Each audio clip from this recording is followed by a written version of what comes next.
Ladies and gentlemen, sports fans alike, welcome to another edition of Bill Swerski Sports Talk Chicago, one of the couple, two, three best podcasts around. So sit back, grab yourself a cold one and a Polish sausage, park your keister in the French room, and listen to Bill Swerski Sports Talk Chicago. In Chicago, you know that all sports rock. The Bears, Hawks, Bulls, Cubs, and Sox. Pick your favorite, you can choose, as long as the Packers lose. For everything you need to know, it's Bill Swerski Sports Talk Chicago. Bill Swerski Sports Talk Chicago. Hey everybody, welcome to another edition of Bill Swerski Sports Talk Chicago. This is your hosts, Alex and Sean. On this episode, we are going to be talking about the awful news from the Chicago Bears camp. We'll be talking Bulls, Blackhawks, and some off-season baseball at the beginning of the hot stove. But first, I'd like to thank our sponsor, the Rockford Ice Hogs. If you're not familiar with the Rockford Ice Hogs, they're the AHL minor league affiliate of the Chicago Blackhawks. What does that mean for you? You get to see the Stars of tomorrow today at family-friendly, affordable prices. The season is going on right now. So head on over to icehogs.com, get yourself a hat, shirt, jersey, tickets, and more. Tell them Swerski Sports sent you. Oh, Alex. I'm sure you have some thoughts going on. Yeah, I do. Man, it's miserable being a Chicago sports fan right now. But yeah, I have thoughts on things and more things. Yippee. Before we get into the game, let's talk about some of the aftermath. Yeah, honestly, that's more important, frankly. Justin Fields, during the last drive, sustained a shoulder injury. And first of all, one of the shots that he took, I don't know how it was any different than a roughing the passer call that Jalen Hurts got last week. So it's just really inconsistent. And frankly, if this league does care about protecting quarterbacks, they have to start calling these penalties.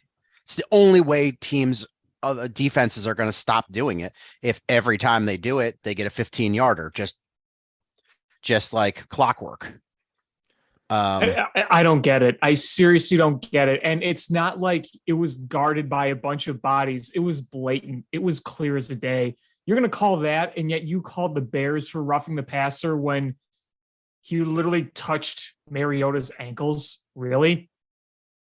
Yeah, and I don't think that play was the one where he got injured. I think he was actually injured on the play before. I think so too. And I mean, he was clearly hurting a little bit even before, not exactly the shoulder injury, but he talked about the heavy legs. And, you can tell he wasn't quite having the spring in his step like he did before. And absolutely.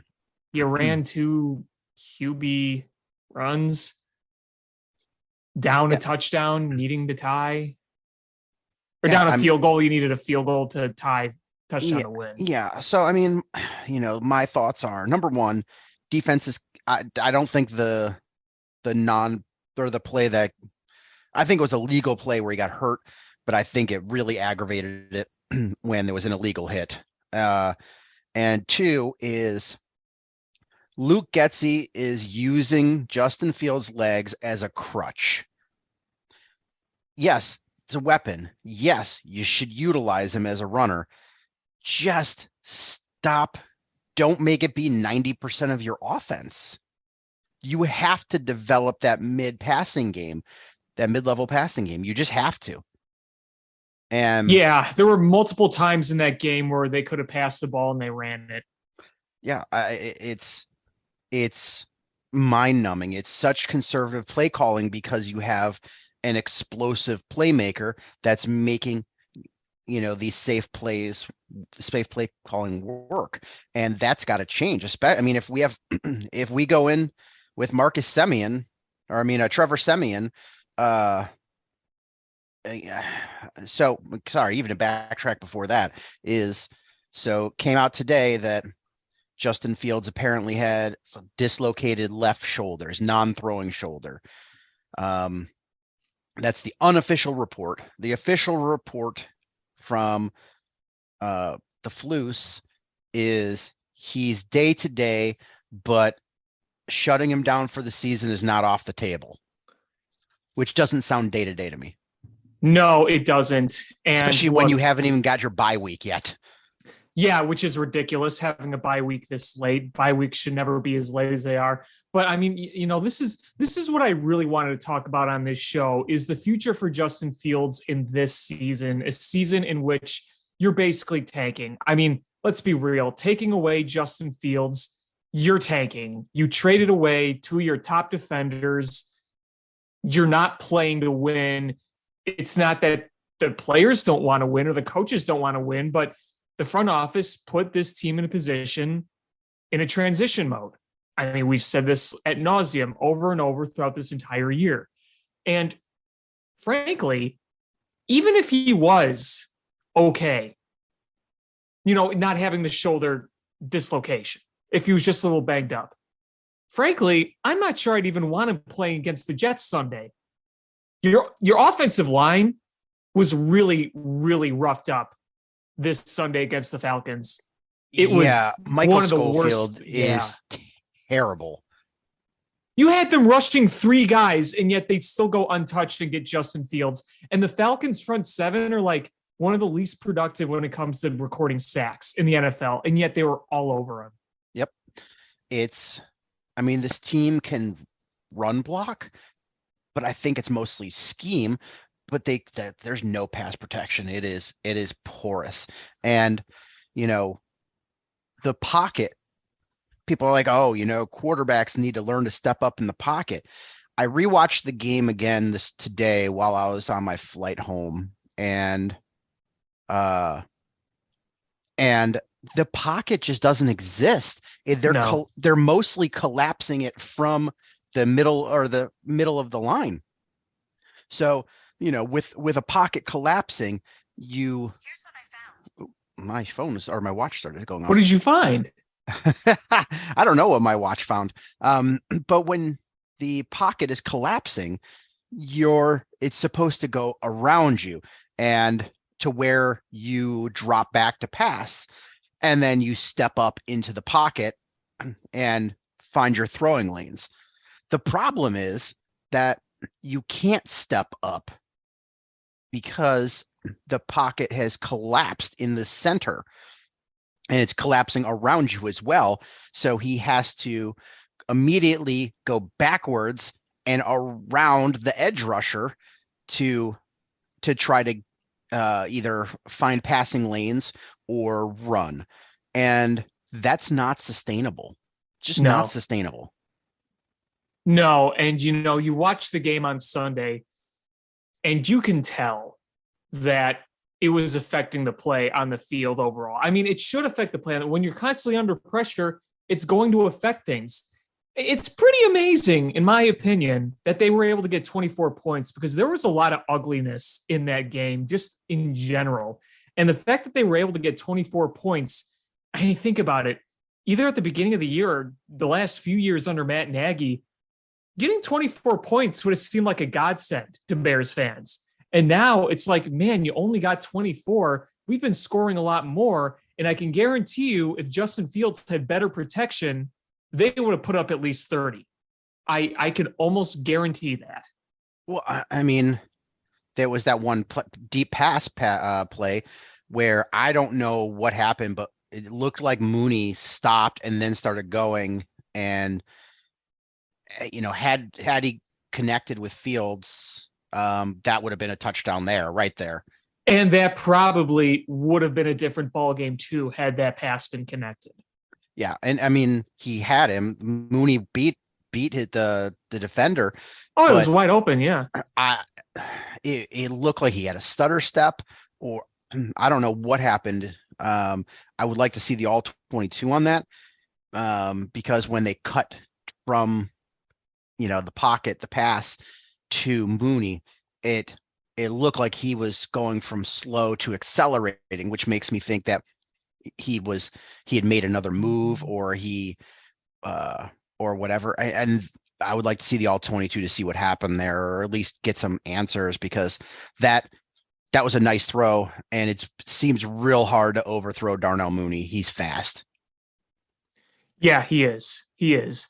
I think that if that pass would have connected, you probably would have put up 30 plus. I think that would have been a big momentum shift. And, again, I don't want to harp too much on the results of the game itself in terms of wins or losses, because, it was like the last few weeks. Could have easily won, but you didn't. I mean, this week, a Cordero Patterson kick return for a touchdown made a difference in the game. A missed field goal makes a difference.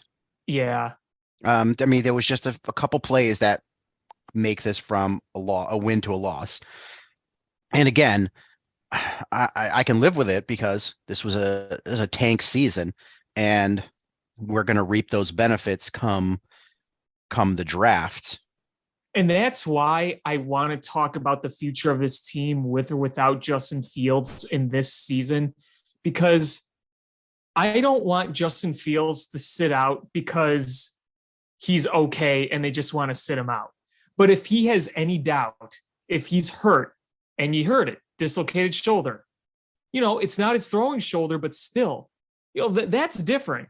I mean, the way I saw it was, and this was just my opinion, before we knew anything about the injury, I thought, you know what, sit him through the bye week. So that would be upcoming against the Jets, because frankly, I didn't want him playing against the Jets regardless. If he was a little banged up, I still didn't want him against the front seven with that offensive line. The way he's banged up, heavy legs, I'm like, nope, take that off rest. And then the next week against Green Bay, at this point, who the hell cares? So I would have sat him at least through the bye week. But now, we'll see what happens here. We're recording this on Tuesday. We're probably going to find out more information on Wednesday. So by the time you're listening to this, we're probably going to learn more. So we'll go through every scenario. But let's just say, in this case, worst case scenario in terms of Justin Fields playing, let's say he's done for the year. So let's play that scenario out. He's done for the year. You know what?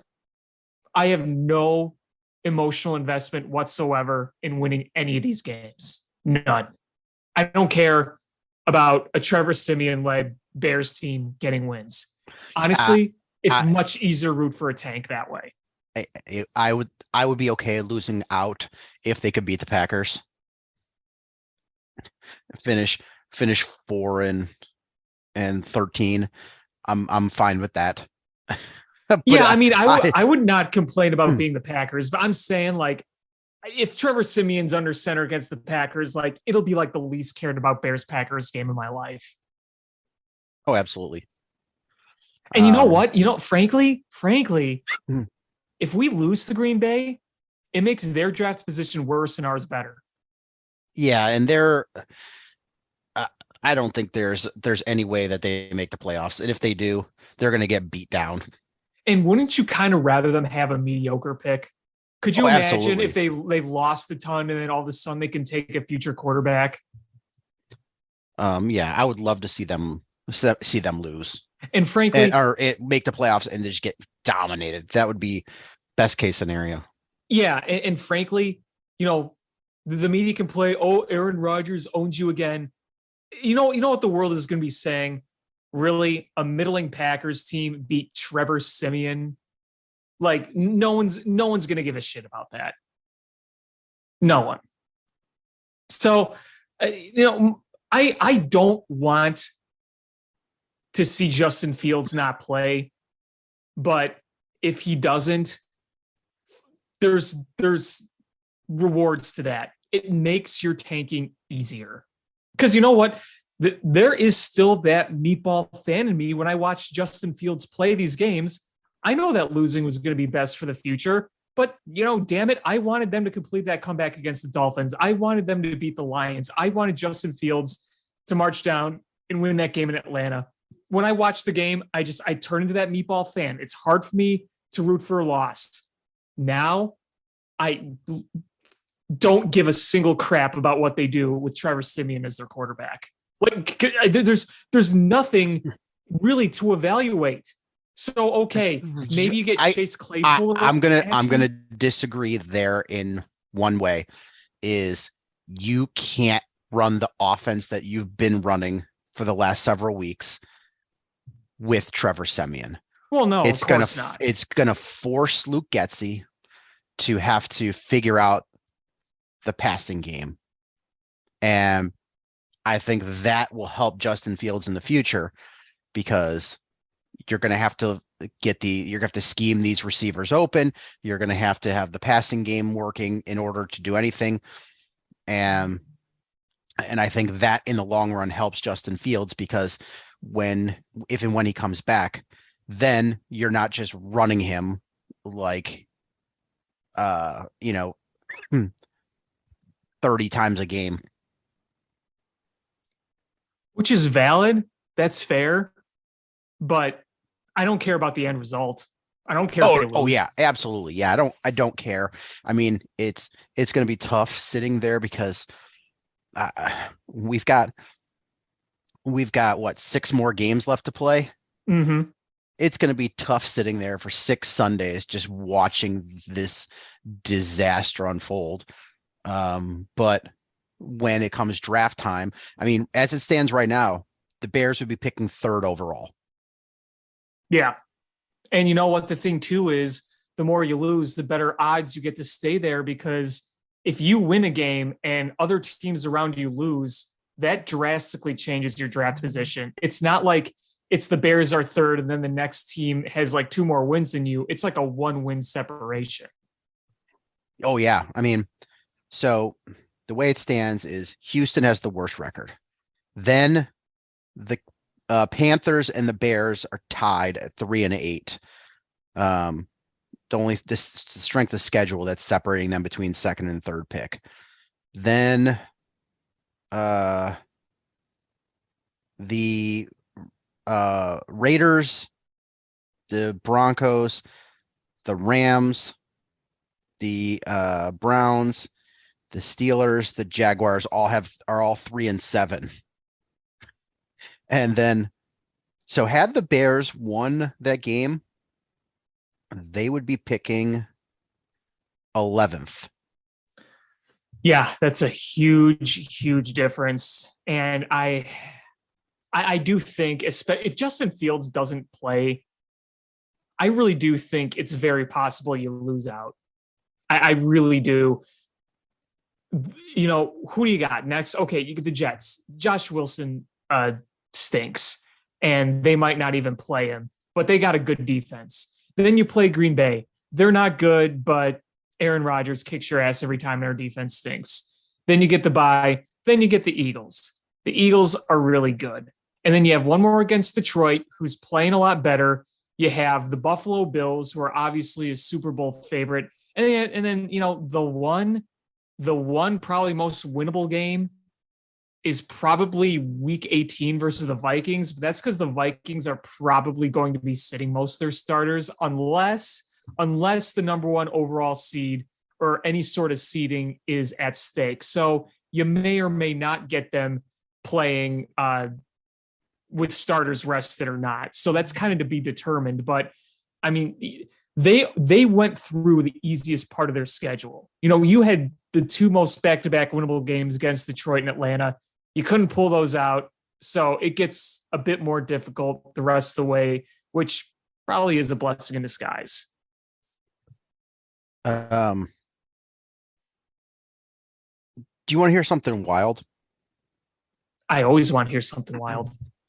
I heard this on the radio today. Didn't believe it until I actually looked it up myself. What is the Vikings' current record? 8-2. All right. Who else is 8-2? Philly. Kansas City is 8-2. Philly's 9-1. Okay.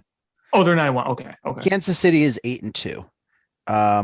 Their point differential is plus 67. Kansas City's is. Yes. Let's see. Miami 7-3. Or say Buffalo is 7-3. Their point differential is plus 107. Philly is 9-1. Their point differential is plus 80. At 8-2, do you know what Minnesota's point differential is? I'm going to guess like plus 15, plus 20. -2. Wow. Oh, well, they did get mollywops the other day They did, against. but that means that most of their games have been really close. So Well, they're yeah, look at that winning, game but against the Bills. like their games are really close. And this is apparently the lowest point differential out of a team that's 8-2 or better in the Super Bowl era.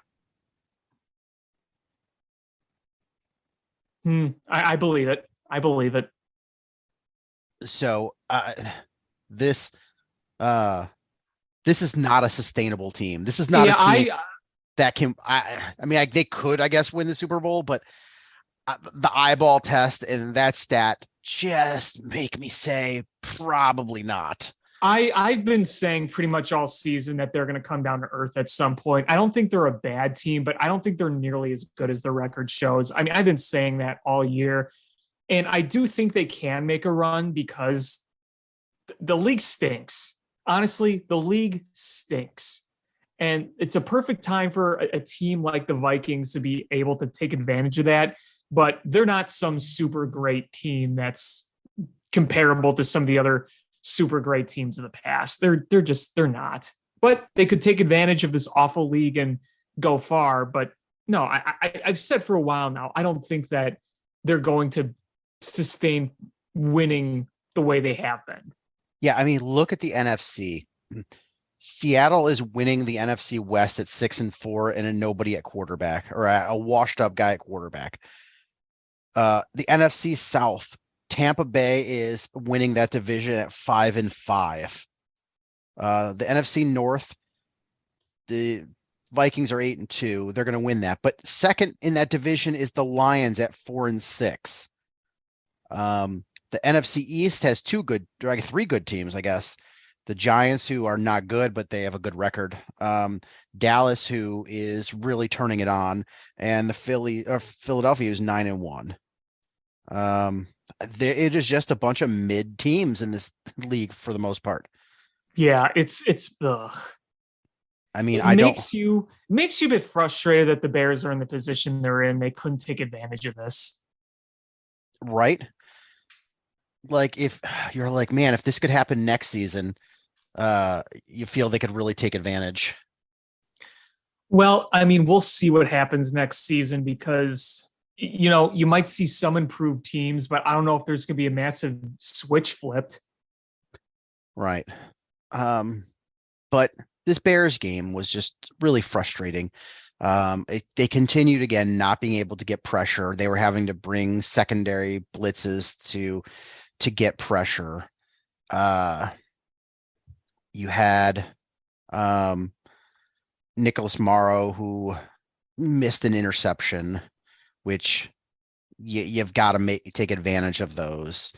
Because they're not getting pressure, the zone schemes they're running, guys are just finding the open spots in the zone. Quarterbacks are having easy reads. It's frustrating. They've gotten better against the run, but they just can't get to the quarterback. Yeah, no, I mean, they couldn't sustain any pressure. And, you saw them early on pick you apart. And frankly, some of those defensive stops that the Bears had was kind of because Mariota's not that great. You did make a few plays on defense. The forcing Cordell Patterson to fumble was a nice play. And yeah, you definitely should have had that pick. It was frustrating. It was frustrating because the Bears were able to get that stop they got lucky kind of with that stop in the end and hold them to a field goal. It kind of looked like they were going to burn out the clock at first, but they decided to pass and the guy didn't know where the ball was. And that pass, if completed, would have ended the game right there. So it does kind of stink you couldn't take advantage of that. But, you go throughout the game, giving up the Cordell Patterson return, getting sliced and diced early on in the game on the first drive, a really long drive that the Falcons haven't been very good at doing this year, but they made it look easy against us. It was not a very enjoyable game to watch outside of a few Justin Fields drives. There were a few plays that Justin Fields made that made your jaw drop and just you loved to see it. But as a whole, it just wasn't all that pretty. And frankly, this was one of those games where after the Justin Fields injury, I wasn't even really thinking about the game results as much. I wasn't thinking about it as much as last week against the Lions or the week before against the Dolphins. I think it was just bleh. It wasn't awful. It wasn't like we got shut out or lost 27-7, but it was far from a pretty game. Yeah, our sack numbers, the Bears as a team have the second lowest number of sacks in the NFL. Yeah, that's not surprising. Who's the worst? The Raiders, who have two less than the Bears, but the Bears are right there in that conversation. But literally, the Cowboys have triple the number of sacks that the Bears have. Yeah, that's a good team. They responded to that frustrating loss in Green Bay pretty well. That's for sure. Yeah. But I mean, the defense just is. It's brutal. It's really brutal. They just don't have the horses. And you're starting to see more and more penalties that you didn't see early on in the season, which is frustrating. Jack Sanborn is playing fine, but he's also not an elite player either. He's fine. And the defense is tough. You've got to be able to make those plays when they're there. Like the dropped interception just can't happen. They did get the turnover on Cordell Patterson, which was nice. But the defense uninspired. Offense, on the other hand, you did see some nice plays. You saw the one-handed catch by Cole Kmet. Oh, that was awesome. Who is quickly becoming a player for the Bears. Yeah, he is. And I kind of doubted him for a little bit. And I'm sorry, Cole Kmet, but you've been pretty awesome lately. There was another play that I loved. It was my favorite play of the game. Is Fields started rolling to the right, and he hand motioned David Montgomery to go deep, and David Montgomery turned what would be a swing pass into a wheel route, and he didn't get much separation, but Justin Fields put that perfectly and ended up being a nice pickup. And that was a pretty ball. That was a perfect ball. That was great communication. Guys being on the same page. If that play taught me anything, is it's going to be tough to let David Montgomery walk.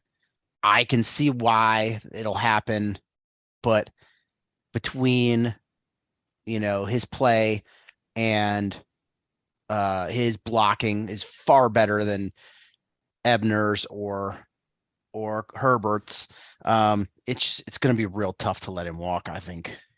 You would hope that you would find somebody with the same kind of skill set in the draft. I mean, if you're not going to re-sign him, which you rarely would, give second contracts to a running back who brings a lot of good things to the table, just isn't, Derrick Henry or Aaron Jones, somebody like that. But yeah, I mean, there's a lot of little things that Dave Montgomery does well. And I mean, that play with him, as soon as you started talking about it, I knew exactly what you were going to say. I mean, that was probably the best thrown ball by Justin Fields in that game, I would say. Yeah, it was a beauty. It's funny because David Montgomery was part of the best and the worst pass play in the game. because the interception went right through his hands, and that sealed the game right there. And I think that it was interesting to hear what Justin Fields had to say, because there was some speculation that he was going for Mooney on that play and that he jumped up, Montgomery did, and tipped the ball. But according to Justin Fields, it looked like he was looking for Dave Montgomery. You could watch the replay and you could kind of see where you would think that with Darnell Mooney. But I mean, according to Justin Fields, he was going for it with Dave Montgomery, and it just was just a little too much mustard on it. Yeah, I don't think it was for anybody else but David Montgomery. David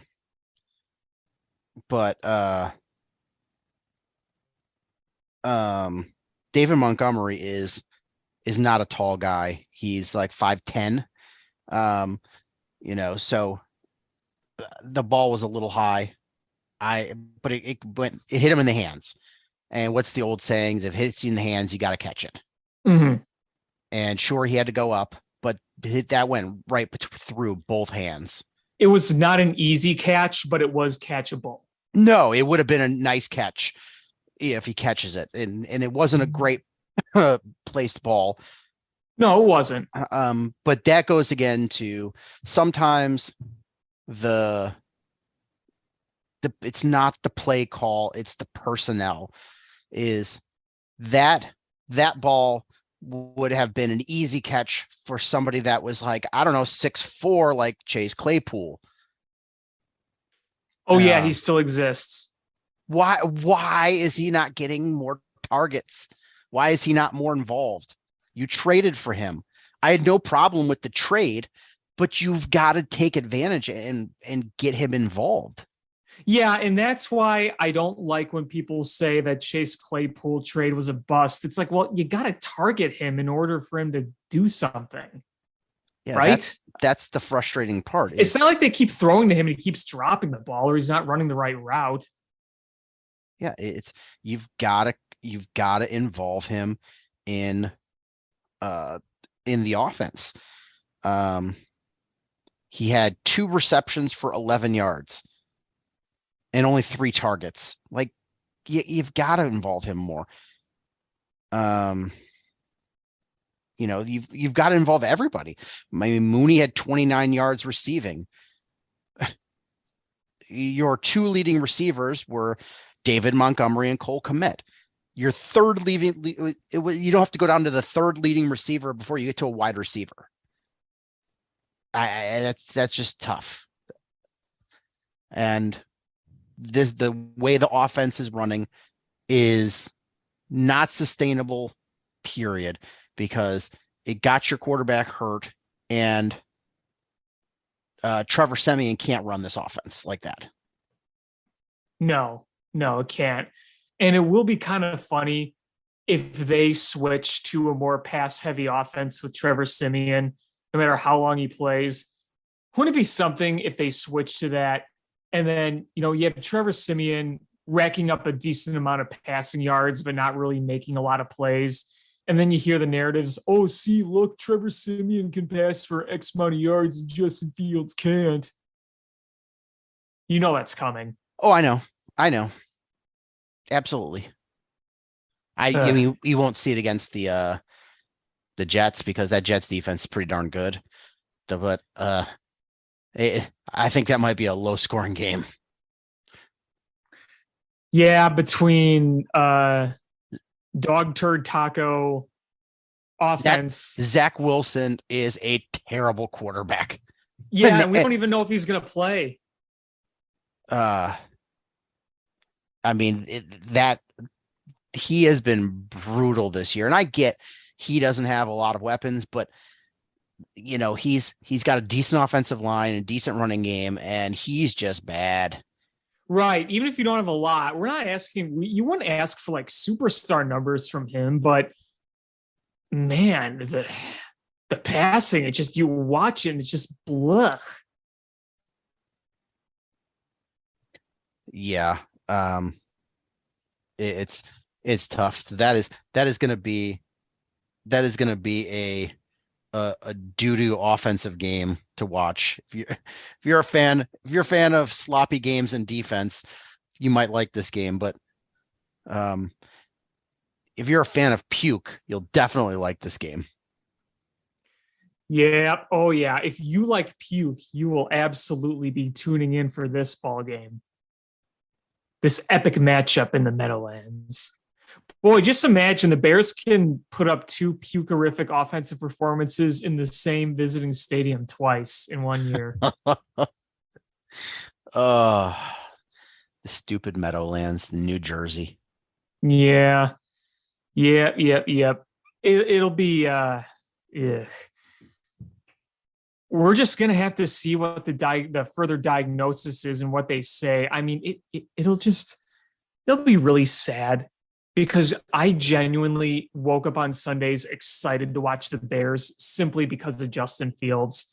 Like I woke up on Sunday morning and like, oh, we get to watch Justin Fields today. Let's go. I'm so excited. And now we might not get that. But as I said before, if you're going to tank, this is how you can do it and not have to harp on wins or losses or certain things. You truly don't care about the results in Trevor Siemian started football games. No offense to Trevor Siemian, but he's not the long-term quarterback of the future like Justin Fields is. Oh, absolutely not. Absolutely not. But yeah, I mean, you've got the Jets game this coming Sunday.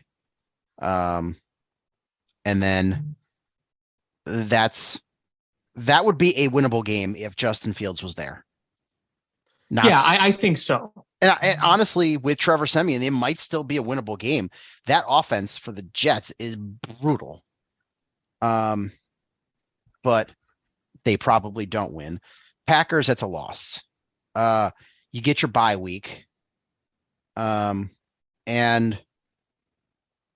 then Eagles, that's a loss. Bills, loss. Lions, I guess that depends on if Justin Fields is playing or not. And then the Vikings, that depends on if they're playing their starters or not.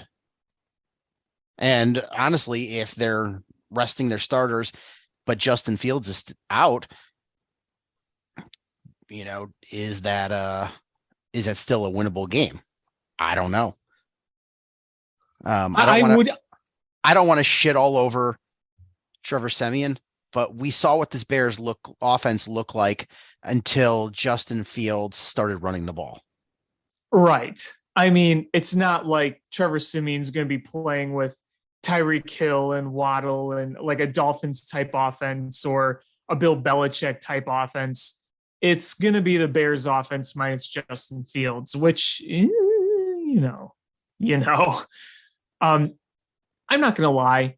I actually will be kind of irrationally annoyed if Trevor Siemian and the Bears somehow squeak out a win against the Jets. It'll just be like, really? We're trying to tank the rest of the way. We don't have Justin Fields, and you're really going to wreck your draft position. And listen, I am not the one to root for losses no matter what. Like last season when everything was lost, but they won that game against Seattle, I enjoyed that. I was pretty happy with it. But just with the way things are now, and you see the value of having a high draft pick because you can trade back, I just think it'd be so good especially since we gutted this roster. Like at this point, having the best possible draft pick is the best thing for the Bears. So yeah, I mean, I don't want to root against the Bears, but it's like I want that draft pick at this point. If Fields isn't going to play, I want the draft pick. Yeah, I mean, it's like we talked about before. The difference between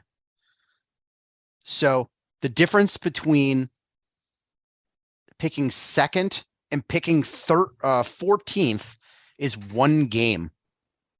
Right. That's a big difference in your quality of your player. So, the teams with 3 wins and the teams with 4 wins occupy draft picks 2 through 14 right now.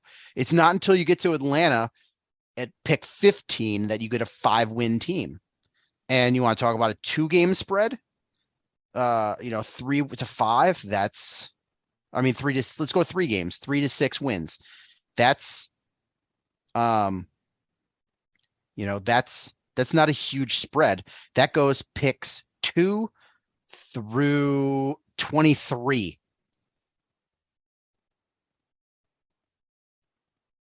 The bad teams are just really, really consolidated in their records. And I'm sure you'll get some deviations as, the last several weeks of the season come through. But as it stands right now, these bottom teams just keep losing and losing and losing. And somebody, at some point, a team's going to get a win and it's going to really shit on their draft position. Yeah, exactly. I would love to see the opportunity to trade back and get, 2 first rounders for the price of 1. Oh, wouldn't that be sweet? But someone's so desperate that they want our draft pick. Just I have this awesome visual of like so many teams coming to the Bears, just wanting their draft pick and driving up the price. And Ryan Poles is just sitting there with a coconut drink with the little umbrella and sunglasses, listening to the offers come in, being like, y'all got to do better than that, and just keep driving up the price. It's kind of like when Sam Bradford, everybody knew he was terrible, but he got traded for a first round pick because a team was desperate.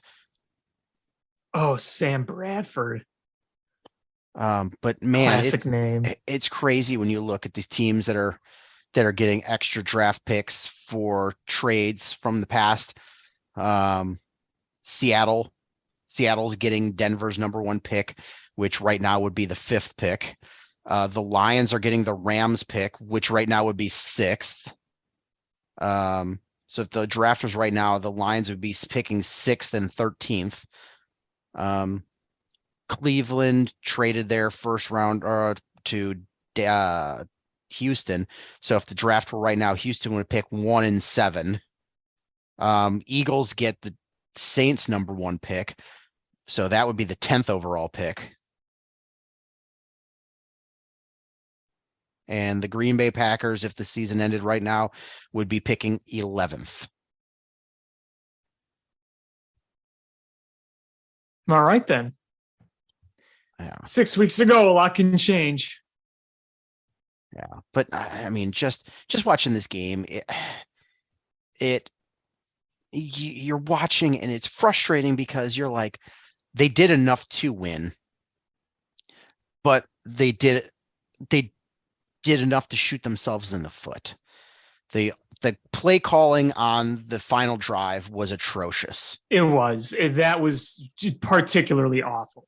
It was so bad. The kick return. It's hard to blame a team when they give up a big return to Cordero Patterson because he's really good. And we all know that. We've seen it firsthand. But why are they just not kicking it out of bounds? Like if let Trenton Gill come out and kick it out of bounds. Kick it through the end zone. Don't give him the opportunity. It came back to burn you again. And it's weird being on the other side of the don't kick the Devin Hester type strategy.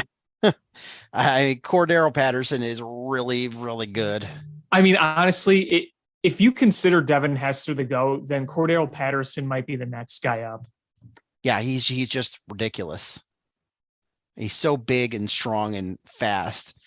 And the most frustrating part about that was Cairo Santos was just like, I don't want any of that.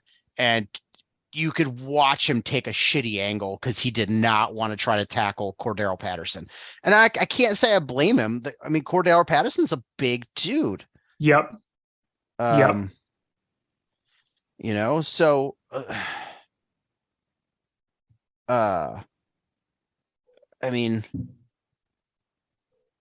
he's 6'2", 220. That's a big dude. And he's got a full head of steam. He's going to take you out. I can't say I blame Cairo Santos, but Cairo Santos definitely was playing Olay on that one. Yeah, absolutely. Ole.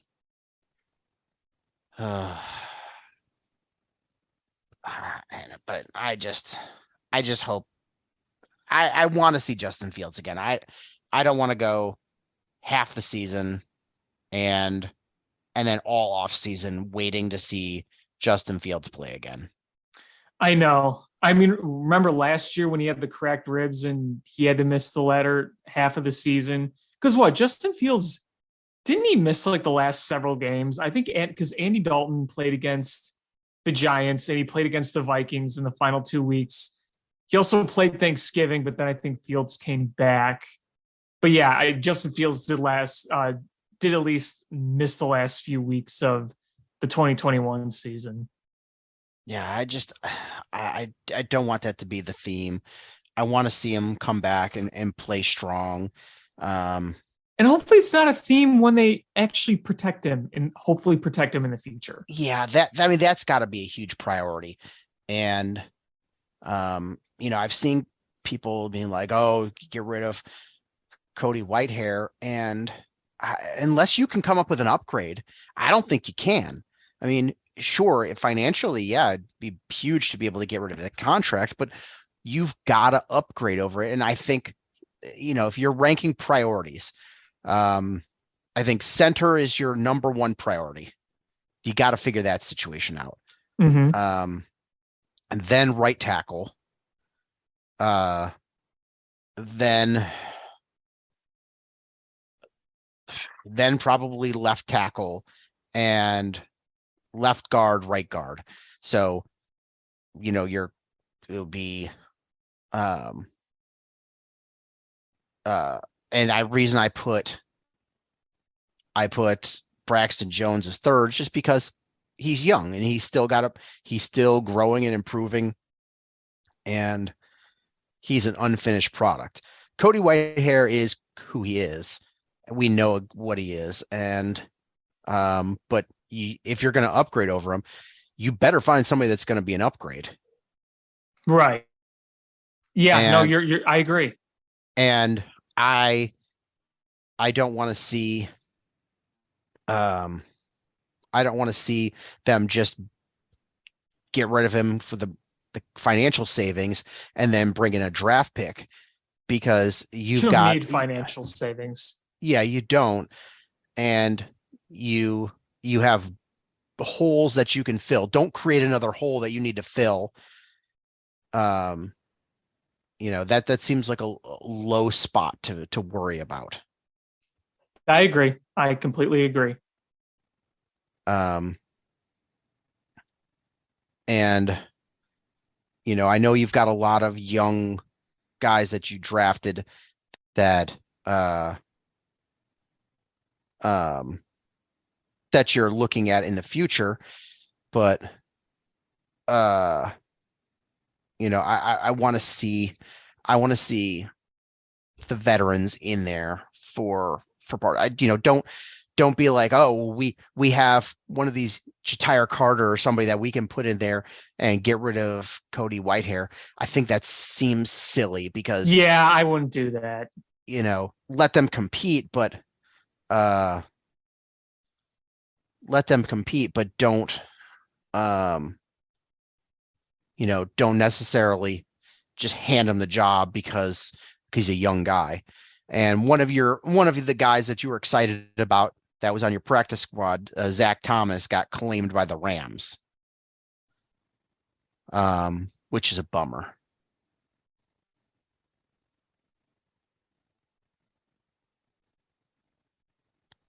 So I don't. Offensive line is a priority, and that's probably quickly becoming priority one.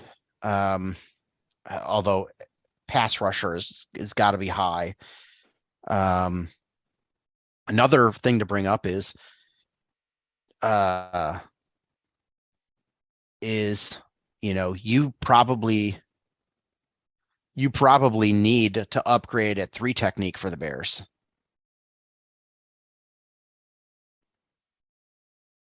Yeah. Um, Yeah, you do. you know, right now um, you just signed a guy to a 3-year deal to be your three technique, and he's probably been your best lineman. Um, but just because somebody's your best lineman doesn't mean that you can't improve over them.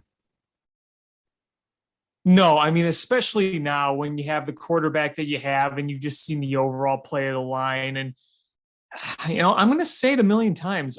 Tevin Jenkins makes a big difference. And if you have him next year and you're able to upgrade around him in several spots, then you can turn this around, I think, pretty quickly. But you got to get the right guys. You got to have the right scheme. They got to execute. Yeah, but on the defensive side of the ball, Justin Jones has been your best defensive lineman this season. Yes. But has he been good? Nah. And the three technique is the most important position on the defense in that cover two scheme. So, I mean, if you're the Bears, it sucks that you're going to have to try to upgrade over your best defensive lineman, but that's kind of the nature of the beast. And I think they might have to either waste a draft pick or make another signing to correct that. And I just, there's a lot that needs to be done on that defensive line. Yeah. Yeah, no, I agree. I mean, hopefully Dominic Robinson can take another step too, just in terms of, defensive line, front seven, getting pressure on the quarterback, I just think is so important because they just have been so bad at it. But that whole front seven just needs so much work. You want to see improvement from linebacking. You want to see improvement on the line. That whole front seven needs so much work. Right. And, you just signed a defensive player, Taco Charlton, to try to get some Taco Tuesday. But he was a highly regarded pass rusher coming out of Michigan, and he's been pretty mid in his career. And I don't. He's a guy at this point. He's a guy. He's just a veteran pass rusher. He's not good. So I don't see any expectations for what you're going to get out of him. But I think that's really just we need somebody in here. Let's find a warm body, not a long-term solution. Right, exactly. I mean, when they signed him, I wasn't saying, oh, this is going to be some massive improvement, but he's a guy, like I said. So you don't expect much there. I can't remember the last time the Bears got this many sacks on a quarterback. I mean, I know before Khalil Mack, it wasn't huge either, but it was better than this. I mean, there were a few years when you had like Willie Young record a decent number of sacks, and you had some of those years when you had Pernell McPhee up there doing, making some plays in general. But, this is as bad of a linebacking core we've probably seen since the Mel Tucker era, like that 2013 year after Urlacher left. Yeah. Cause that was pretty bad. And I remember people thinking, including myself, that Bostic was going to be something when he had a massive hit on a dude in a preseason game. I'm looking up the Bears sack numbers by season. Why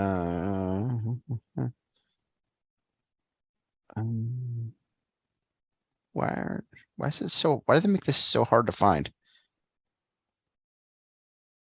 Football Reference is your best friend. That's where I always look.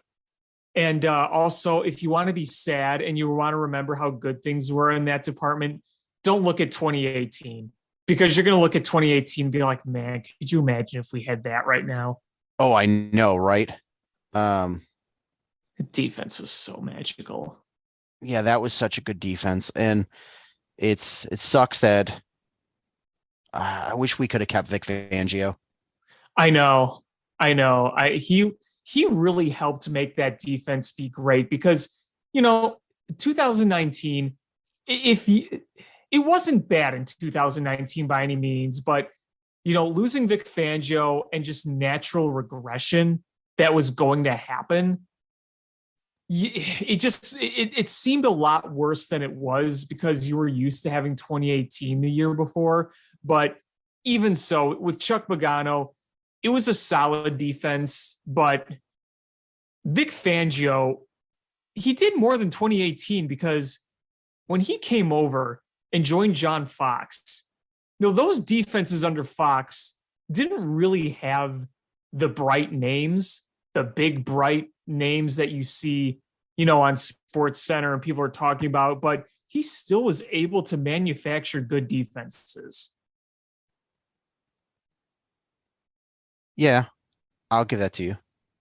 I mean, 2017, that Bears defense in 2017 was pretty solid. I think they were like a top 10 in least points given up in 2017.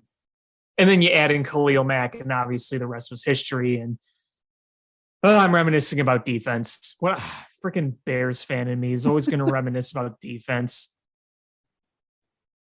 At least this time we have a bad defense by design, and it wasn't like the Mel Tucker era under Trustman. Oh my God, the Mel Tucker era. It's crazy to think that he's actually doing a solid job as a coach for Michigan State. Well, you know what they say, college and NFL are two different animals. But he was brutal as a defensive coordinator. The 2013 Bears defense, I think, was statistically the worst in team history, at least like in modern Super Bowl era team history. I know it's hard to compare over different eras, but boy, that defense cost them a division title on so many occasions. If that 2013, like I've always said this, if that 2013 Bears team had a mediocre defense, they could have at least gone on a playoff run that year. They would have won the division hands down. And maybe they could have won a few games because the offense was scoring a lot. It was the biggest form of irony. We finally had an offense with Cutler and McCown when he filled in, and Marshall and Jeffrey and Matt Forte. But the defense took an absolute crap that year, and we blew it on the final play, and it should have never come down to that. That was bad. I mean, the offenses that those couple of years under the weirdo. The weirdo. He was weird. He was weird. I just think it's funny calling him the weirdo. Not a weirdo, the weirdo. He was, the offenses were actually pretty solid. So like he sort of did what he was supposed to. Hold on. We have a little breaking news here, possibly. Uh-oh. Per Pro Football Talk, Chicago Bears quarterback Justin Fields did not dislocate his left shoulder. So we have some conflicting reports here. Huh. This is interesting. I mean, forgot who was reporting the dislocation. I thought that was, I want to say it was Ian Rappaport, but I could be wrong on that. Let me try to, because that report came out not too long before we started. Yeah, Ian Rappaport, his tweet initially read, Bears QB Justin Fields suffered a left shoulder dislocation, per sources say, a painful injury he somehow played through on Sunday. Coach Matt Eberflus described Fields as day-to-day. His status for this Sunday is TBD. And now we have Pro Football Talk saying he did not. So Dan Wiederer is saying it is dislocated, but he's also an awful wet blanket. Yeah, so it's like, I think Dan Wiederer wants Justin Fields to be injured. Well, now there's people saying AC joint separation, which isn't shoulder dislocation. So I think we got to kind of break it down here. I mean, clearly Justin Fields was hurting in some capacity. Absolutely. So, I mean, really, we're not going to know exactly what things are going to look like until Wednesday. Yeah, I want to hear what the Bears officially have to say. Ding Dong George said, put a nice pack on it. Ding Dong George is like, doesn't he have two shoulders?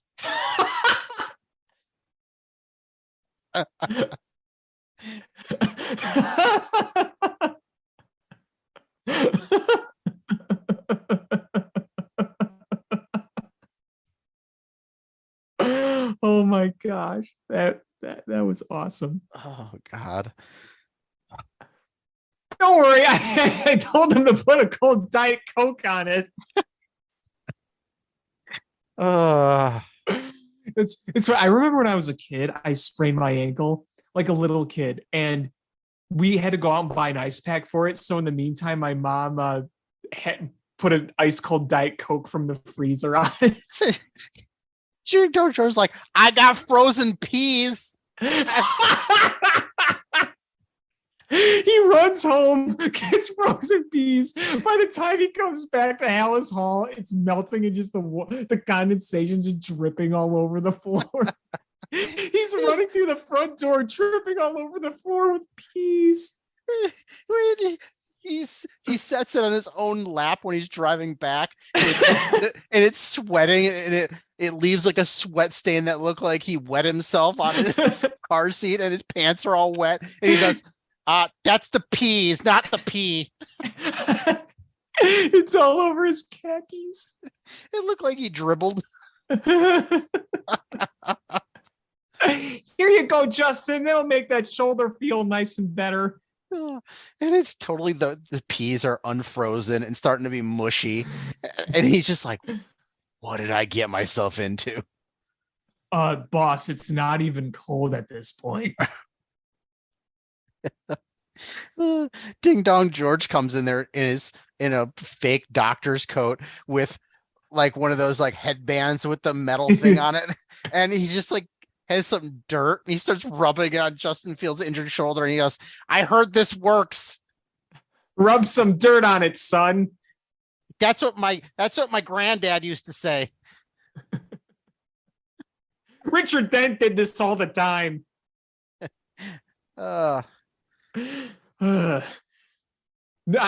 try to picture various Bears trying to fix Justin Fields' shoulder. You have like Ed O'Bradovich coming in here.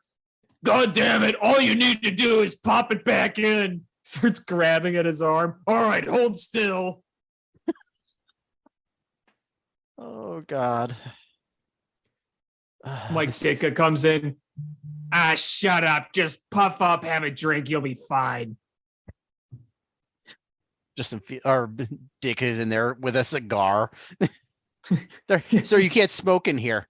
What? You don't tell me what to do. I'm 74 years old and I'll whip your ass. My office is at 1013 Washington. I will whip your ass. Washington. I love that he used to say Washington. Washington. It's classic. Sometimes I find myself saying Washington just to mimic that because it's so funny. I still remember he did the commercial for Circuit City, which I think probably went out of business, before you even remember going there. But it was like kind of like a Best Buy. And he did a commercial for it, and he's like, "Stomp competition." And I still use that now. Like anytime there's something with my daughter, I'm like, "Did you stomp competition?" She's like, "Dad, this wasn't a competition." I'm like, "Did you stomp competition?" Oh, Didka. All right, what should we move on to? Okay, I have some thoughts I want to share on another team here. I don't know if you saw, but I was at the Bulls game on Friday night. I saw that you were there. I didn't watch the game. Do you see how it ended? Yes. Well, first, let me say, I don't think I've ever heard a arena with 20,000 people in there sound like we were walking out of a funeral home. I mean, you want to talk about dead silence after that happened? After Vucevic misses 2 free throws, they go down, hit a 3-pointer, and win the game. After Billy Donovan wasted his timeouts for no reason, not having a timeout to get a better shot, a night which Zach LaVine went 1 for 14 and extended their losing streak to 6. I mean, it was an all-out ugly night, and it's been an ugly run for this team. I mean, Zach LaVine was clearly not right. The shots he was taking were way off. The energy was just really, really low in the building. And then they finally make that rally, and the crowd felt alive again. But I'll tell you, the first 3 quarters of that game, it was like being in a high school gym. It was really just the energy and enthusiasm wasn't there. You saw some sloppy, careless play, and it almost made you question if the team was fully focused in or not. And it's been so ugly lately. And I say this ironically because the Bulls are currently up 13 on the Boston Celtics, but they need a win badly. And if they can do that against the Celtics, that would be great. But lately as a whole, it's been brutal for the Bulls. And, you're obviously missing Lonzo Ball. You're not seeing the consistency from Zach LaVine because his knees probably are not healthy. You're not seeing Patrick Williams consistently be the guy you hoped he'd be.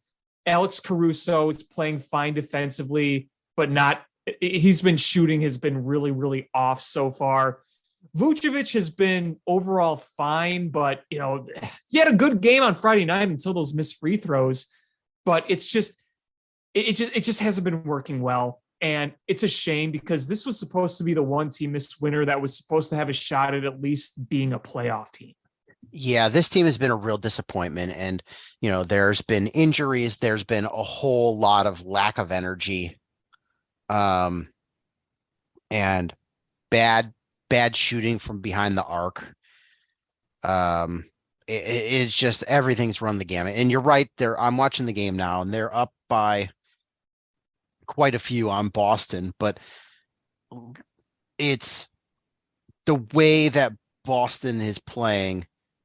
I feel like come second half, if the Bulls don't build up a lead, it's going to get ugly because the Bulls shooting has been atrocious tonight. And it's amazing that they're up this much because they've been shooting like shit. It was rough to watch them shoot the other night too. That's for sure. But it's been so tough to watch this team because I mean, I honest to God don't know. I mean, DeMar was fantastic last year, has been really good this year, but he is coming to the end of probably him being good. We're looking at he's going to come to the twilight where he's going to hit that wall and not be the same type of player because he's 30, he's going to be 33. And you can only carry a team so much. Right. But your window to win with him is rapidly closing. You're 15, 16 games into your 5-year max contract with Zach LaVine, and you already benched him to finish a game. And you haven't been able to develop Patrick Williams, which starts to look like an indictment on the team rather than the player after you see players like Lauri Markkanen and oh my God, I'm drawing a blank on played for the Bucks last year. Giannis? No. He was a Bull. I'm kidding. Bobby Portis. And you see some other guys just flourish when they leave the Bulls. That's your fear with Patrick Williams. Like, you've got to be able to develop these guys. And I don't know what the answer is at this point. I know. And especially bad because your first round pick, unless it's a top 4 pick, is going to Orlando. Yep. So I mean, the good odds are that you won't have a first round pick. So what do you do? Do you consider trading pieces away to build up draft capital and try to do not a rebuild, but a retool around Patrick Williams? I mean, I guess you'll have to keep Lonzo Ball because nobody's trading for him injured, but rebuild around Zach LaVine, Lonzo Ball, Patrick Williams. Yeah, I mean, maybe you see what you get for DeMar and Vooch. Those two pieces you try to move. This is not an easy solution by any means. No, because people will say, "What would you do?" I'm like, honestly, I don't know. I don't know. And I mean, that's NBA is tough to build a winner because it's such a superstar driven league, and you need like 2 superstars and a third really good player, like third all-star type player. Zach LaVine and DeMar DeRozan are 2s and 3s on a championship team. Because you need a Giannis or a Curry or a LeBron or a Kawhi Leonard. You need that to win a championship. Yeah, so you need that stud, and that just carries you when everybody else is down. The Bulls don't have that guy. They have several really good players that are inconsistent, and how do you get that superstar player? And that's what's tough about the NBA. It's like you basically put all your eggs in a basket, and if that basket doesn't work, you're done.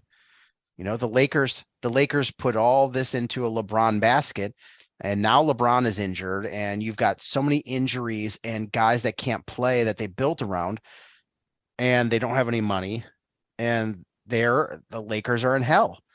But a team like Milwaukee, you're like, oh, Giannis you've got Giannis, and you build around him, and things are going well.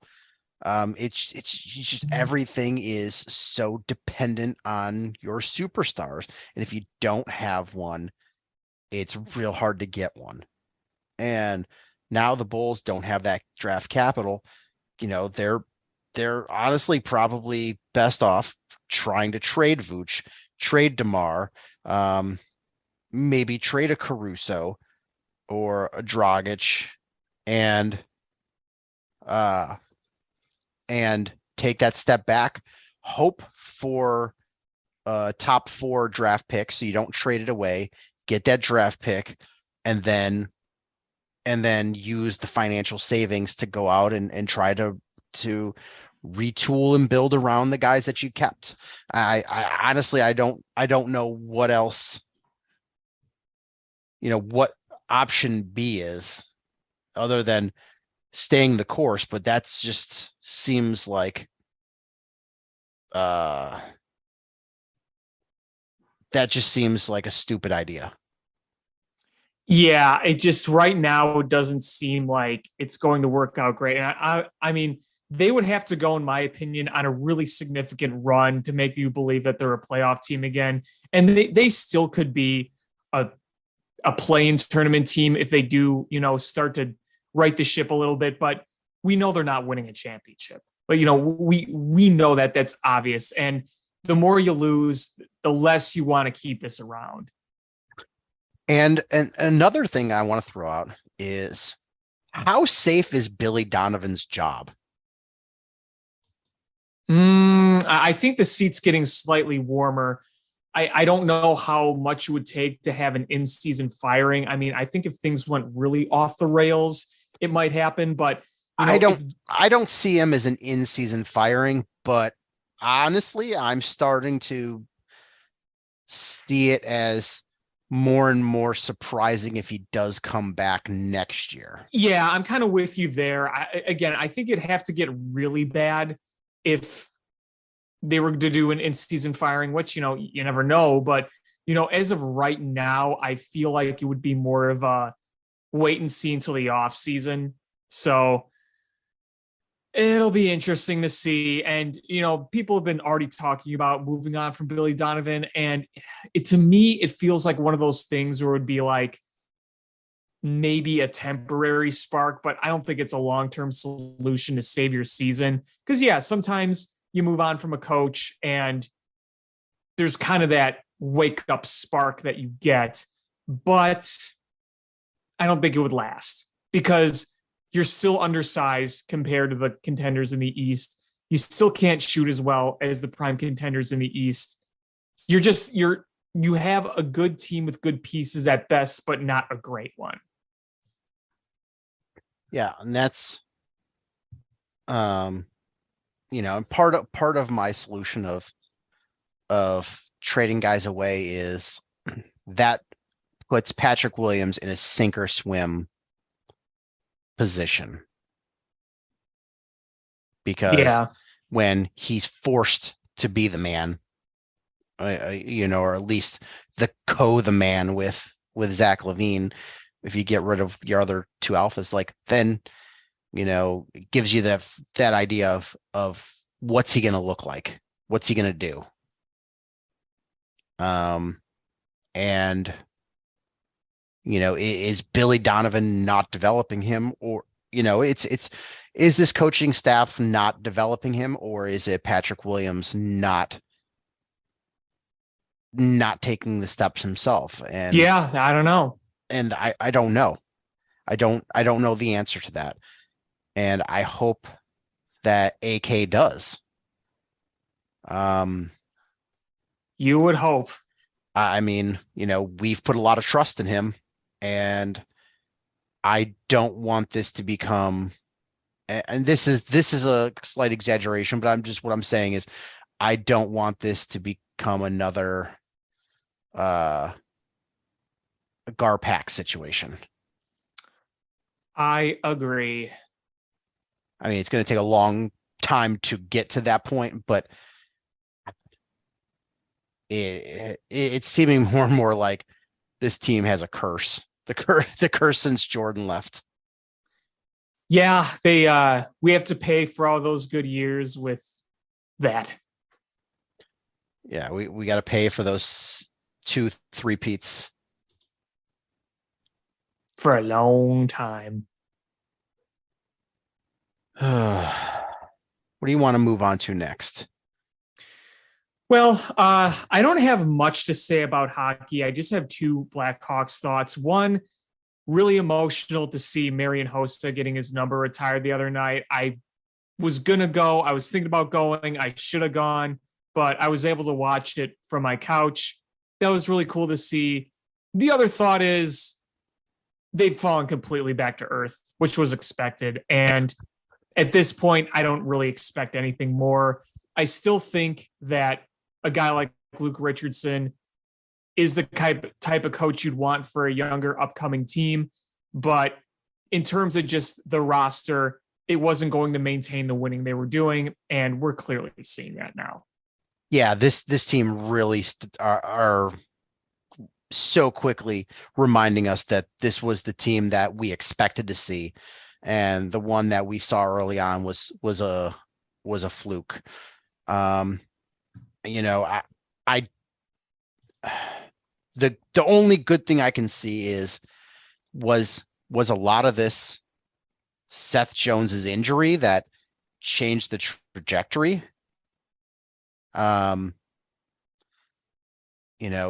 He's definitely been missed.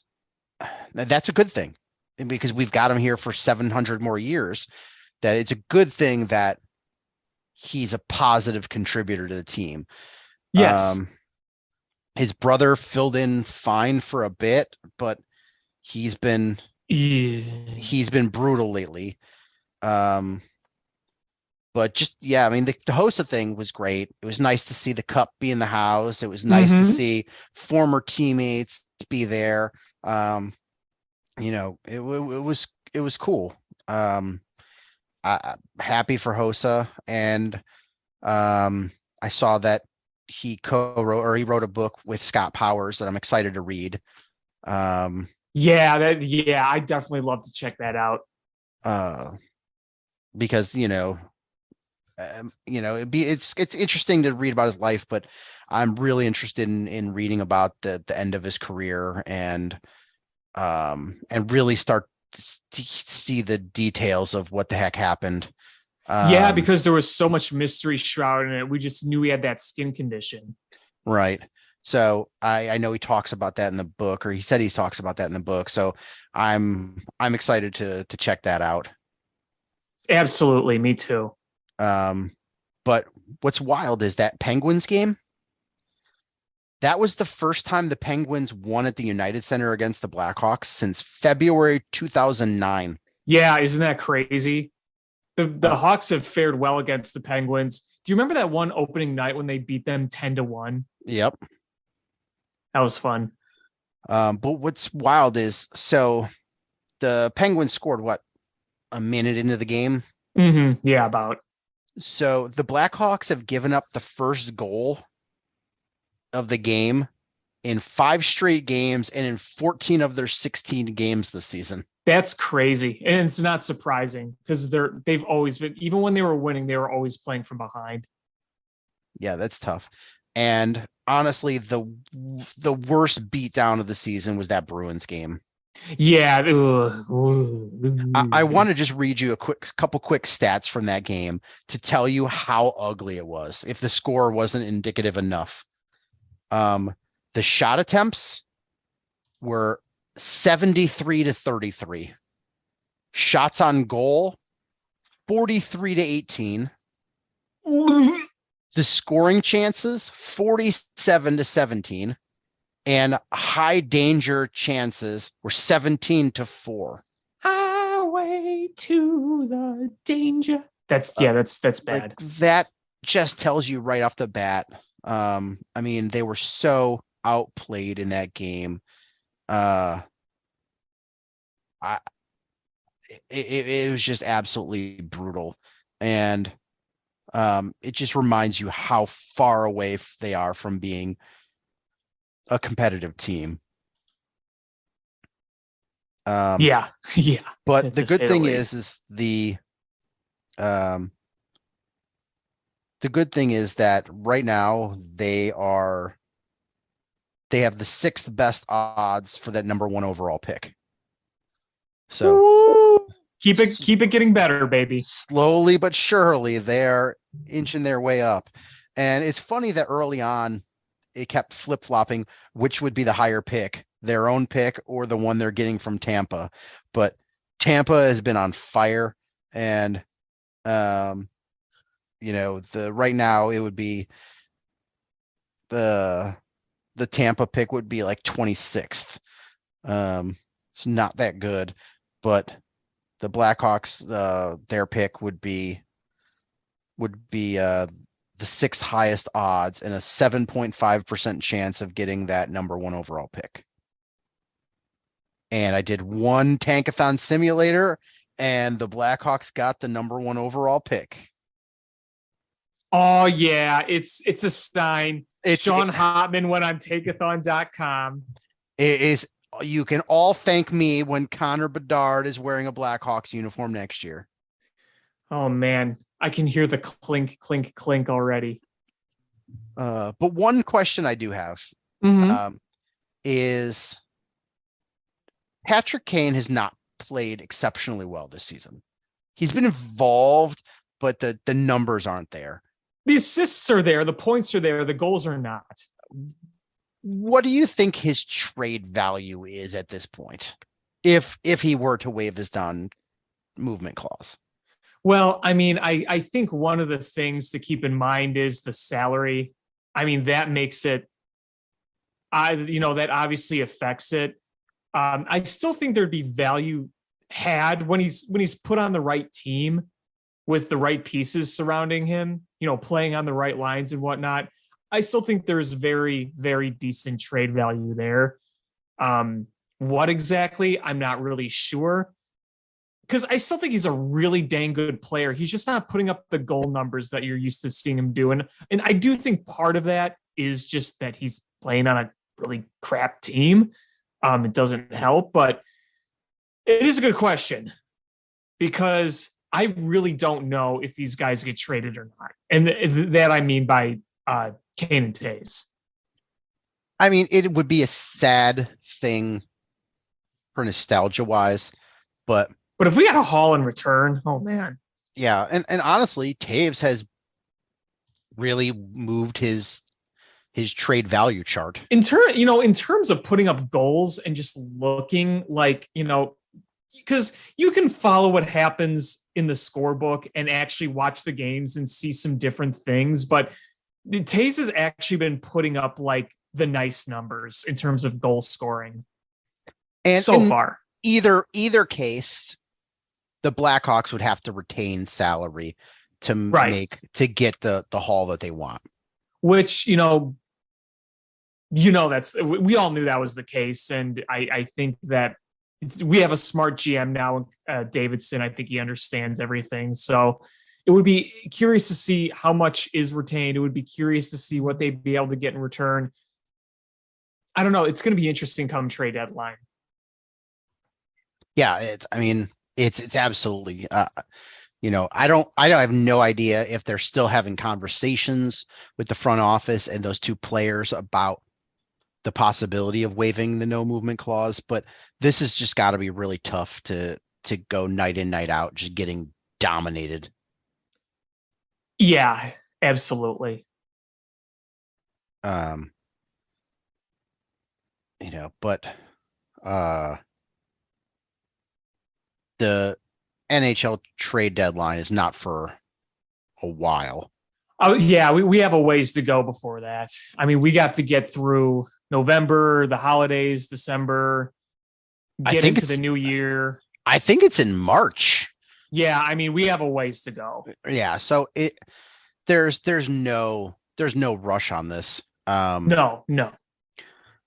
But I wonder if those conversations are happening or if the front office said, "Hey, up to you. You let us know," and then walks away. I don't know. I don't know how the proper way to approach this is because it's, and if you're those players, like, honestly, as much as it would suck to get traded away, your contracts are ending anyway. It's not like they're going to re-sign you. Right. So you're just sort of jump starting that and getting to, to go to a team competing for a Stanley Cup. And then before you try out, hitting free agency. Right.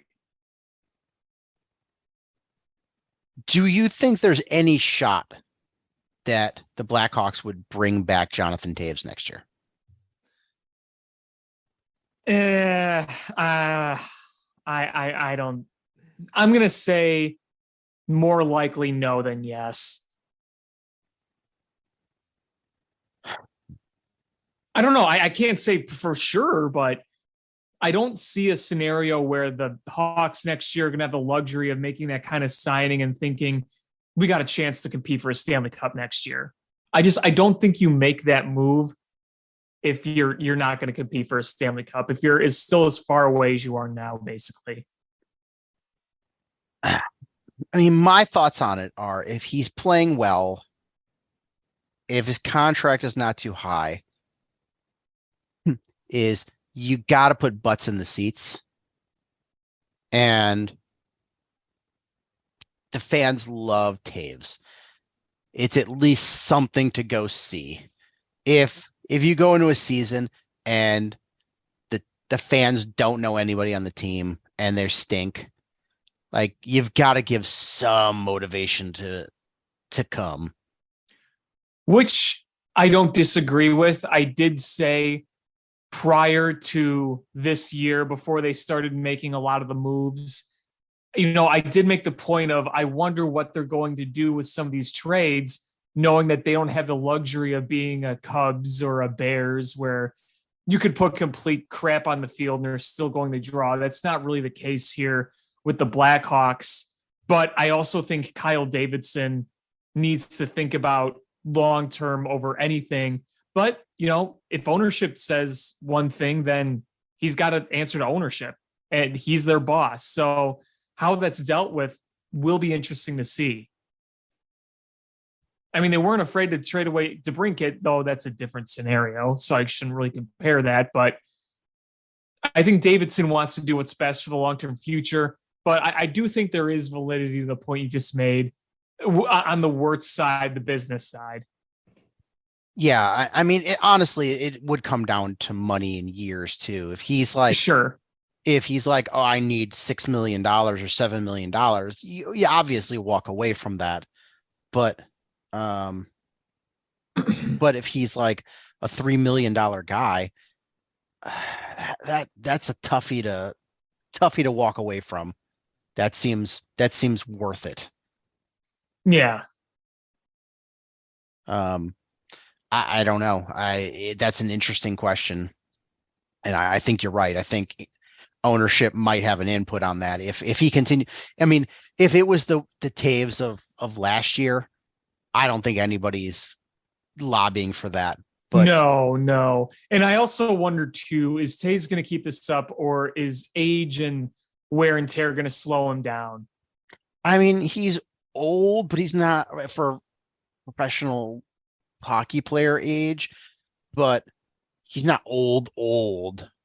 I mean, there's a lot of guys that have really productive years well after this age. Yeah, but keep in mind, he's had the concussions, he's had the injuries, and he's had a lot more wear and tear than a number of other players. True. But I'm just saying I think he's got, if he shows that he's healthy this year, I would assume that he'd probably have a couple more healthy seasons in him.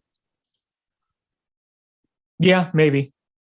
We'll see. I think that with a guy like Taves, you saw last year, you compare him to now, and you wonder, is he just in better shape? Is he more motivated?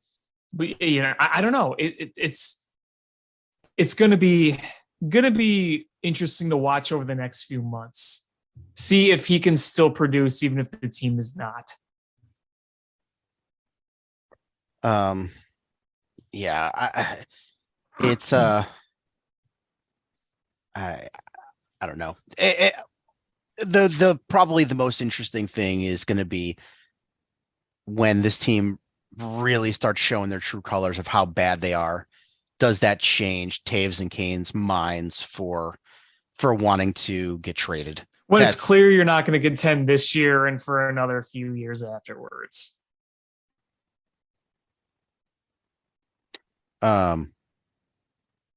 Yeah, I don't know. I still love to watch hockey. It's just this team is, and earlier in the season, they at least made it fun. Yeah, these last several games have just been brutal to watch. Which is why I milked the ever-living crap out of those first few games, especially the one I went to against Seattle. That was such a blast to be at. And I'm thinking this ain't going to last, but I'm going to enjoy the hell of it while it does. Do you want to switch over to baseball? Sure. White Sox. Ethan Katz came out the other day and said that obviously we need another starter. Mm-hmm. And they do. And, we were questioning what Garrett Crochet was, and they basically confirmed that he's a multi-inning reliever, which fair. Kind of had that feeling. And we don't know what or when we'll see, or what we'll see from, or when we'll see it from Michael Kopech. And isn't he still having some injury complications, I heard? Yes. So we don't know when we'll see him or what we'll get from him. So right now, your rotation looks like Dylan Cease, Lance Lynn, Lucas Giolito, Davis Martin, ? I mean, if that's the case and you're not fully sure about Kopech, I think you need two guys. I think you need two. And, it seems like Johnny Cueto and the White Sox have mutual interest in him coming back. I Do you don't really want to rely on that, though? I mean, what if you're the White Sox? What other options do you really have without blowing the budget? How about blow the budget and stop being a cheap asswipe, Jerry? Well, I mean, obviously, but we know, let's work in the realm of reality, is they're not going to. God, it's gonna be someone like Danny Duffy or something, And Reynaldo Lopez has basically said that he wants to be a closer. And I could see that. He's been better as a reliever, spot starter, multi-inning guy than a starter in his career. Yeah, but he wants to be the closer. And if you were to move a Liam Hendricks, he at least will get the opportunity to win that job. Mm-hmm. And I think Liam Hendricks' trade is probably an obvious one if you're the White Sox. Yeah, I'm at the point where I'd be more surprised if Liam Hendricks is on the Sox next year than if he wouldn't be. Do you look to possibly trade a Garrett Crochet? Do you think he has value? I don't know. I mean, I think you dangle him and see. But because Liam Hendricks will be sought after by several teams, I think, who need a closer. Closers are always in demand. Yes. Trying to see what the White Sox payroll looks like next year. What the frustrating thing about the White Sox is they have so much money wrapped up in Yasmani Grandal and I think Jake Diekman they're paying next year, and Joe Kelly. That Joe Kelly signing is looking really blech. Yeah, it is. There's hope that Yasmani Grandal working out with the Blackhawks trainer or whoever is going to be. Was it the Blackhawks trainer? It was somebody on that staff. People are hoping that he can get back in shape and kind of refine his groove. So you hope that last year the Grandal contract is worth it. But, you sunk a lot of money last year into guys that didn't perform the way you wanted. And, next year, those same guys are going to be on the roster. Some might improve. Some might bounce back. Some might not. I don't know. It's hard to say. But, you're sinking a lot of money into some of those relievers where relievers can be expendable. And Khan's invested a lot of money in those. So the White Sox for 2023, according to SpotTrack, have the 8th highest payroll at $131 million. And what do they say their budget was possibly like 180? Wasn't that the goal? At least the reported goal, 180 million. My guess is that they probably don't want to go over 165. So that leaves them like $34 million to spend. I mean, signing even a Johnny Cueto, he's probably going to command what, 8 a year, 8 to 10. I know fans really liked Johnny Cueto last year, but I think you'd be silly to do that. I mean, I don't see a 37, 38-year-old junk thrower at this point of his career as a primary option for this team. Now, if you were able to find some good solutions and Johnny Cueto was willing to accept something cheap, okay, fine as depth. But I don't think it would be optimal for the White Sox going to next year, relying on Johnny Cueto being one of their primary guys at this point of his career. I think that's asking for disaster. I mean, you need a second baseman, you need an outfielder, and you need 2 starting pitchers, and you got $30 million. Like you're not in the category of beggars can't be choosers, but you're also not that far away from that position. And that's why I think there's going to be a big trade. I don't know how they do it, how they approach it, but there's got to be a trade at some point. I mean, whether it's for an outfielder, whether it's for a starting pitcher, I don't know, or catcher even maybe. You know, there was the Sean Murphy rumors, but something is going to happen. And I think that they're not going to have a choice. If they really want to plug some holes, they're just going to have to trade somebody that they really like. Whether that's Liam Hendricks, whether that's, dare I say it, Tim Anderson.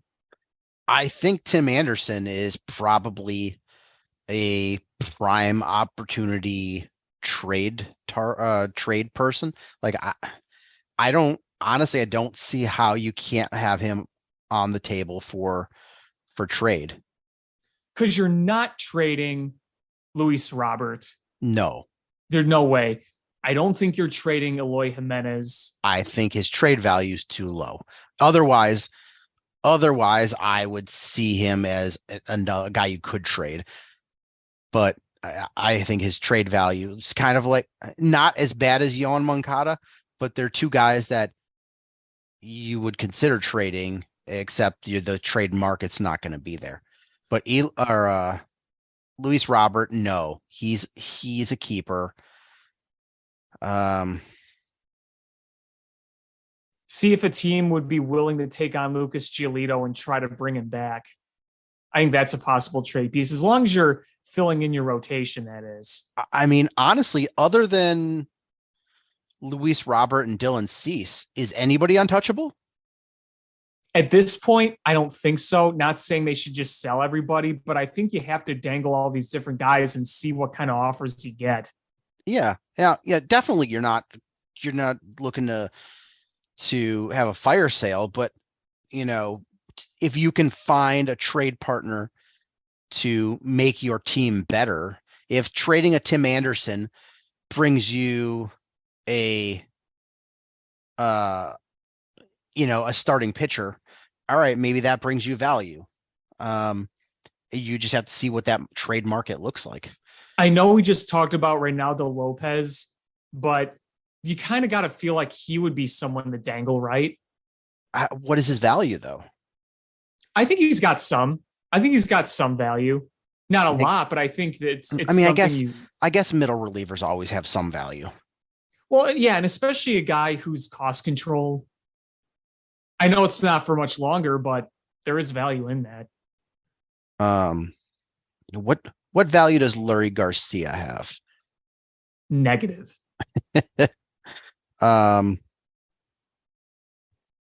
He has the old musty canvas TW bag that Tony La Russa used. The question then is Andrew Vaughn a possible trade bait? I think he should be explored, not sold, but explored, because I think you can find something. I do feel like, though, that the White Sox are very, very married to Andrew Vaughn, because I think he is a fantastic pure hitter. He's going to have to play first base because he's not the best athlete. He can hit like really, really well. I think his instincts are good, but he's not an outfielder. He's not a great athlete. He doesn't move quick. And I think that you should at least explore what possibilities could be in terms of trying to find maybe a fit, if there is one, in terms of a trade. So then you agree there's 2 untradeable guys on this team? Yes. Yeah, it'll be it'll be interesting to see what kind of magic Rick Hahn is able to pull. I'd also add Lance Lynn to that untradeable, just for the reason that you don't know what teams would be offering to a guy like this point, and I think there isn't a trade that you would get in value return from him at this point that would make your team better. That makes sense. I see what you're saying, but if I mean, you could say that about any of them. If you're not going to just trade people away just to trade them away, you have to have value. But I would trade a Lance Lynn in a heartbeat if I got value. Right. If you get value, I just don't know if you're going to get value. Yeah, I mean, you're not going to get value for Yoan Moncada. You're not going to get value for a lot of these guys. Tim Anderson, I think you'll get value for. Andrew Vaughn, you would get a value for. But the untouchables that you're not even going to really consider trading are Luis Robert and Dylan Cease. Right. I think you would consider a trade for anybody else. Like you would consider a Lance Lynn trade. You may not make it, but you would consider it. Right. Yeah.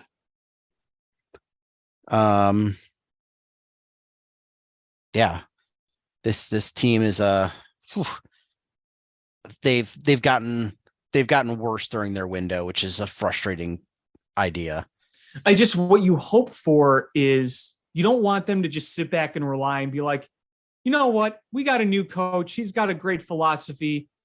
He's going to make things better. He's going to make our guys play a lot better. And we're just going to rely on them being healthy. Because listen, you could take this White Sox team, put them next year. And if everybody's healthy and playing to what they expected them to be, then they will be a playoff team.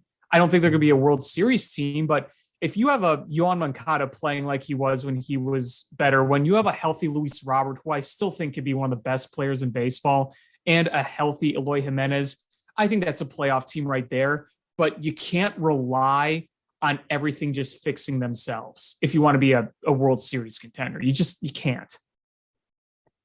I mean, what is best case scenario for Yoan Moncada at this point? 2019 version of himself. I think that's best case scenario. Realistic best case scenario is something like you saw in 2021. Does that make sense? So 2019, he was a 5.5 F4. 2021, he was a 4 F4. Last year, he was a 0.9.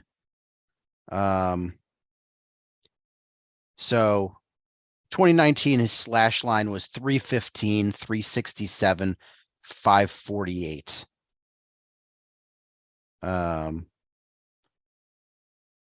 That's pretty darn good. I think you're right. 2021 is probably the more realistic, where he had the slash line of 263, 375, 412, so which is just shy of an 800 OPS. I think that's realistic. This was just a real terrible year. Yeah, 2022. If you can get him in that 3 to 5 F WAR, I mean, because he's he's a solid defender. If you can get him in that 3 to 5 F WAR range, then I think that puts you in a much better position to be a winning baseball team. Yeah, I think so too. On the other side of town, it's been fun now that we know that the Cubs are going to be, or we're told the Cubs are going to be spenders, because this offseason, any big time free agent has somehow been linked to the Cubs. Yeah, I mean, you kind of expected this, and I think there is going to be the period when the free agents start signing during the winter meetings. So after Thanksgiving. I don't think we're going to hear anything big now. You never know. You never know.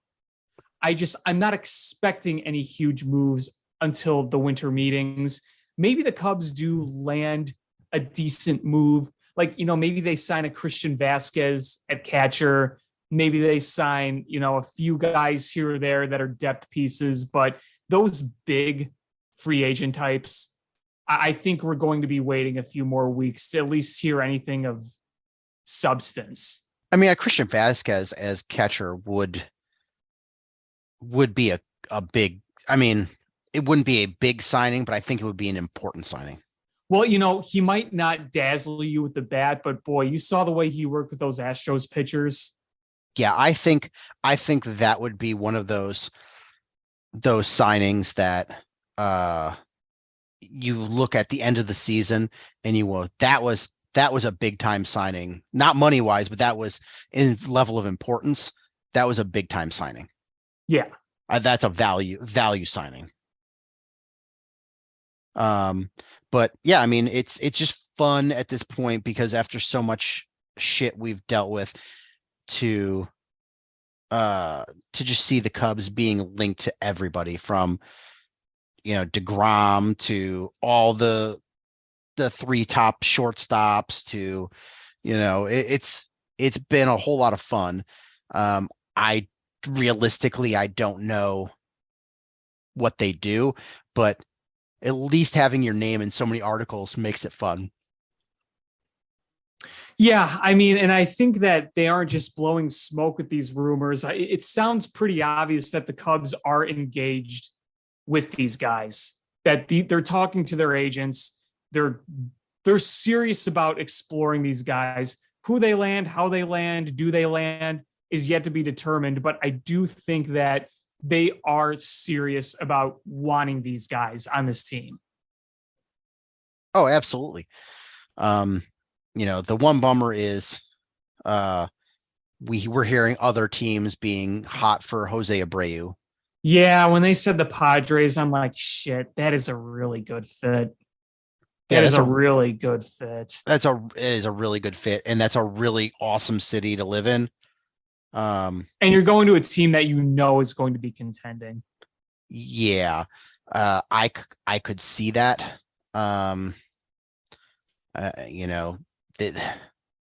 He's going to play himself into a pretty good contract, isn't he? Yeah.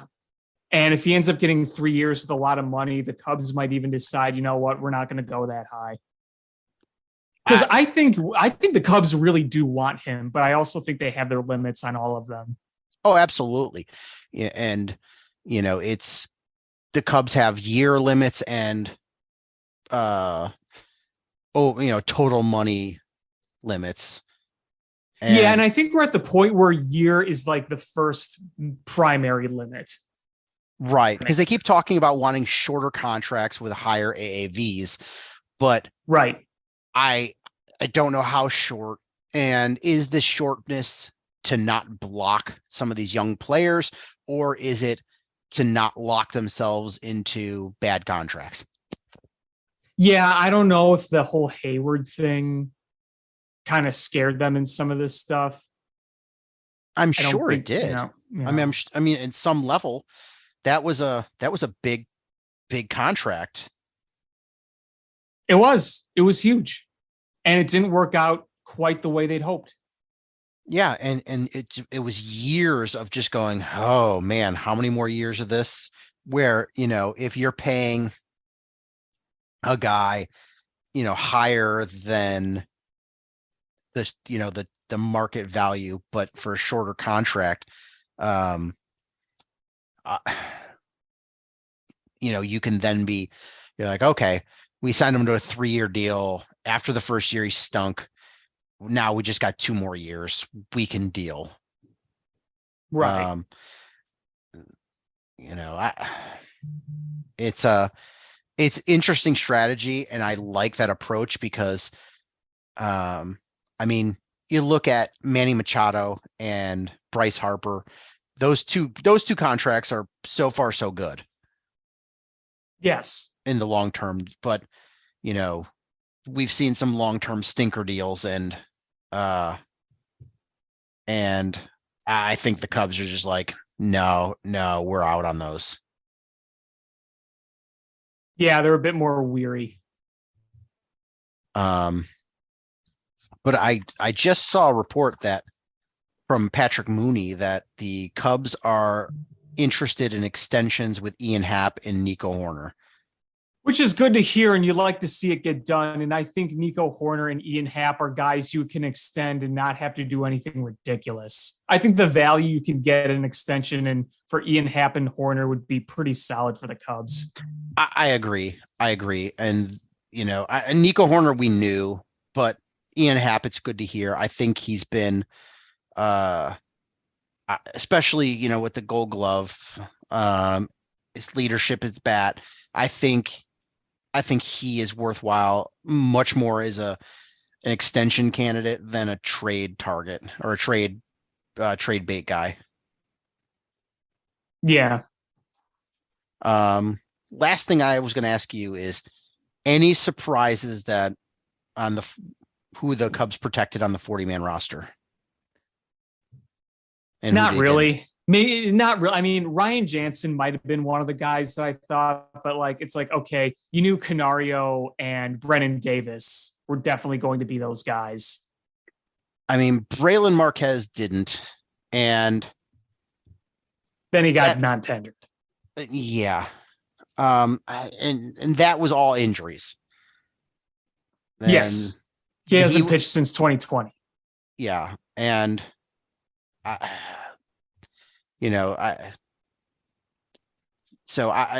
was a guy that I was like curious because he has the talent. And at one point you looked at him as one of your top prospects. He was your top prospect a few years ago.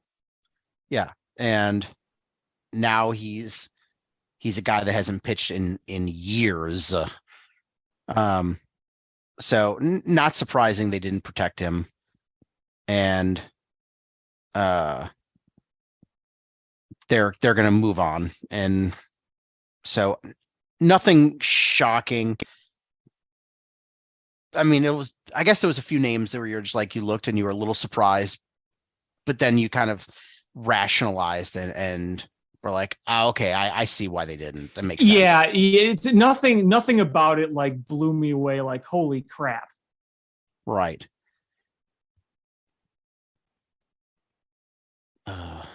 Was there anything else you wanted to talk about?